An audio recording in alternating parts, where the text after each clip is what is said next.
Hi hello ಎಲ್ಲರಿಗೂ ನಮಸ್ಕಾರ. ನಮ್ಮ ಚಾನಲ್ಗೆ ಸ್ವಾಗತ. ಇವತ್ತು ನಾನು ಜವಳಿಕಾಯಿ ಗೊಜ್ಜು ಮಾಡ್ತಾಯಿದ್ದೀನಿ. ಜವಳಿಕಾಯಿ ಗೊಜ್ಜು ತುಂಬಾ ಚೆನ್ನಾಗಿರುತ್ತೆ. ಮಾಡೋದು ತಿಳ್ಕೊಳ್ಳೋಣ ಬನ್ನಿ. ನಾನಿಲ್ಲೊಂದು ಅರ್ಧ ಕೆಜಿಯಷ್ಟು ಜವಳಿಕಾಯಿ ತೊಗೊಂಡಿದ್ದೀನಿ. ಹಾಗೆ ಟೊಮೊಟೊ, ಈರುಳ್ಳಿ, ಒಣಮೆಣ್ಸಿನ್ಕಾಯಿ, ಕರಿಬೇವು ಸೊಪ್ಪು, ಸಾಸಿವೆ, ಅಡುಗೆ ಎಣ್ಣೆ, ಅರಿಶಿನ, ಅಚ್ಕಾರದ ಪುಡಿ, ಧನಿಯಾ ಪುಡಿ, ಜೀರಿಗೆ ಪುಡಿ, ಹಾಗೆ ಬೆಳ್ಳುಳ್ಳಿ. ಇದಿಷ್ಟು ಬೇಕಾಗಿರುವಂಥದ್ದು. ಈಗ ಒಂದು ಬಾಣಲೆಯಲ್ಲಿ ಎಣ್ಣೆ ಹಾಕ್ಕೊಳ್ಳಿ. ಸ್ವಲ್ಪ ಎಣ್ಣೆ ಹಾಕ್ಕೊಳ್ಳಿ, ಒಂದು ಸ್ಪೂನಷ್ಟು. ಅದಕ್ಕೆ ನಾವು ಬಿಡಿಸಿಟ್ಕೊಂಡಿರೋ ಅಂಥ ಜವಳಿಕಾಯಿನ ಹಾಕ್ಕೊಂಡು ಹುರ್ಕೋಬೇಕು. ಇದನ್ನು ಚೆನ್ನಾಗಿ ಹುರ್ಕೋಬೇಕು. ಹುರ್ಕೊಳ್ಳೋದ್ರಿಂದ ಕಹಿ ಬರಲ್ಲ ಮತ್ತು ಟೇಸ್ಟ್ ತುಂಬ ಚೆನ್ನಾಗಿರುತ್ತೆ.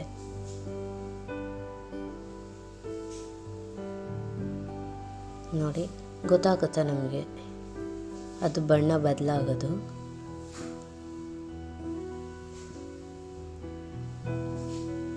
ನೋಡಿ ಇಷ್ಟಾಗಿದೆ.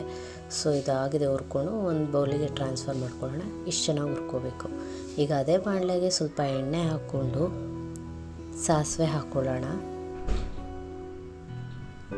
ಸಾಸಿವೆ ಚಟಪಟ ಅಂತ ಸಿಡ್ದಿದ ತಕ್ಷಣ ಸ್ವಲ್ಪ ಈ ಗುದ್ದಿಟ್ಕೊಂಡಂಥ ಬೆಳ್ಳುಳ್ಳಿ ಇರುತ್ತಲ್ಲ ಅದನ್ನು ಹಾಕ್ಕೊಳ್ಳೋಣ. ಹಾಗೆ ಕರಿಬೇವು ಸೊಪ್ಪು, ಒಂದೆರಡು ಒಣಮೆಣ್ಸಿನ್ಕಾಯಿ ತೊಗೊಂಡಿದ್ವಲ್ಲ ಅದನ್ನು ಹಾಕೋತೀನಿ. ಹಾಗೆ ಈರುಳ್ಳಿ ಹಾಕ್ಕೊಳ್ಳೋಣ. ಈರುಳ್ಳಿನ ಚೆನ್ನಾಗಿ ಹುರ್ಕೋಬೇಕು. ಈರುಳ್ಳಿನ ಅಷ್ಟೇ, ಅದು ಹಸಿ ಇರಿದ್ರೆ ಒಂಥರ ಅನಿಸುತ್ತೆ. ನಾವು ಇದನ್ನು ಚೆನ್ನಾಗಿ ಹುರ್ಕೊಂಡಷ್ಟು ಚೆನ್ನಾಗಿರುತ್ತೆ. ಪಲ್ಯ ಅಥವಾ ಗೊಜ್ಜು ತುಂಬಾ ಚೆನ್ನಾಗಾಗತ್ತೆ. ಈರುಳ್ಳಿನ ಒಂದು ಬಣ್ಣ ಬದಲಾಗೋವರೆಗೂ ಹುರ್ಕೊಂಡು ಹಾಗೆ ಟೊಮೊಟೊ ಹಾಕ್ಕೋತಾ ಇದ್ದೀನಿ ನಾನಿಲ್ಲಿ. ಟೊಮೊಟೊನೂ ಅಷ್ಟೇ ಚೆನ್ನಾಗಿ ಹುರ್ಕೋಬೇಕು, ಅದು ಮೆತ್ತಗಾಗೋವರೆಗೂ. ಈ ಟೈಮಲ್ಲಿ ನಾವು ಸಾಲ್ಟ್ ಹಾಕ್ಕೊಂಡ್ರೆ ಅದು ಇನ್ನೂ ಇದ್ದಿದ್ದು ಚೆನ್ನಾಗಿ ಸ್ಮ್ಯಾಶ್ ಆಗುತ್ತೆ ಟೊಮೊಟೊ. ನೋಡಿ, ನಾನು ಕಲ್ಲುಪ್ಪು ಹಾಕ್ಕೊಂಡಿದ್ದೀನಿ. ಚೆನ್ನಾಗಿ ಹುರ್ಕೊಳ್ಳೋಣ.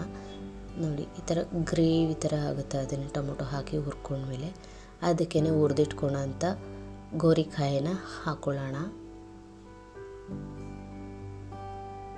ಚೆನ್ನಾಗಿ ತಿರುಗಿಸ್ಕೋಬೇಕು ಅದನ್ನು ಹಾಕಿ.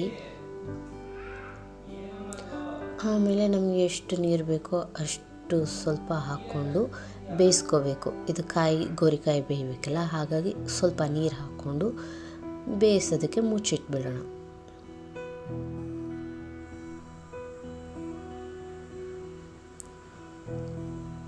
ನೋಡಿ, ನಾನು ಮುಚ್ಚಿಟ್ಟಿದ್ದೆ ಬೇಯಲಿ ಅಂತ. ತೆಗೆದಿದ್ದೀನಿ. ಇದೇ ಟೈಮಲ್ಲಿ ನಾವು ಅರಿಶಿನ ಮತ್ತು ಖಾರದ ಪುಡಿ, ಧನಿಯಾ ಪುಡಿ, ಜೀರಿಗೆ ಪುಡಿ ತೊಗೊಂಡಿದ್ವಲ್ಲ ಅದನ್ನು ಹಾಕ್ಕೊಳ್ಳೋಣ. ಹಾಕ್ಕೊಂಡು ಚೆನ್ನಾಗಿ ತಿರುಗಿಸ್ಕೋಬೇಕು. ತಿರುಗಿಸ್ಕೊಂಡು ಮತ್ತೆ ನಮಗೆ ಅದನ್ನು ಗೋರಿಕಾಯಿ ನೋಡ್ಕೋಬೇಕು ಬೆಂದಿದೆಯಾ ಇಲ್ವಾ ಅಂತ. ನೋಡಿ, ಗೋರಿಕಾಯಿ ಗೊಜ್ಜು ಎಷ್ಟು ಚೆನ್ನಾಗಿದೆ. ಇದಕ್ಕೆ ನಾನು ಹುಣಸೆಹಣ್ಣು ತೊಗೊಂಡಿದ್ದೆ. ಹುಣಸೆಹಣ್ಣು ಕಿವುಚಿ ಈ ಗೋರಿಕಾಯಿ ಒಳಗಡೆ ಹಾಕ್ಕೊಳ್ಳೋಣ.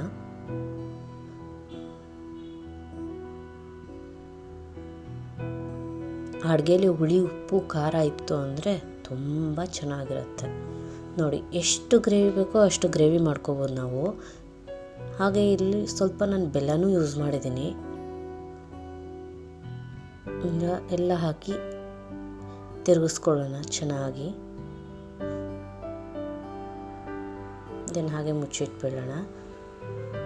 ನೋಡಿ, ಸ್ವಲ್ಪ ಹೊತ್ತು ಮುಚ್ಚಿಟ್ಟಿದೆ. ಇವಾಗ ನಾನು ತೆಗ್ದಿದ್ದೀನಿ. ನೋಡಿ, ಗೊಜ್ಜಾಗಿ ಎಷ್ಟು ಚೆನ್ನಾಗಾಗಿದೆ ಗೋರಿಕಾಯಿ ಪಲ್ಯ. ಒಂದು ಸಲ ನೀವು ಟ್ರೈ ಮಾಡಿ, ಚೆನ್ನಾಗಿತ್ತು ಅಂತ ಅಂದರೆ ಕಮೆಂಟ್ ಮಾಡಿ. Thank you for watching. Like ಮಾಡಿ, ಸಬ್ಸ್ಕ್ರೈಬ್ ಆಗಿ ನಮ್ಮ ಚಾನಲ್ಗೆ.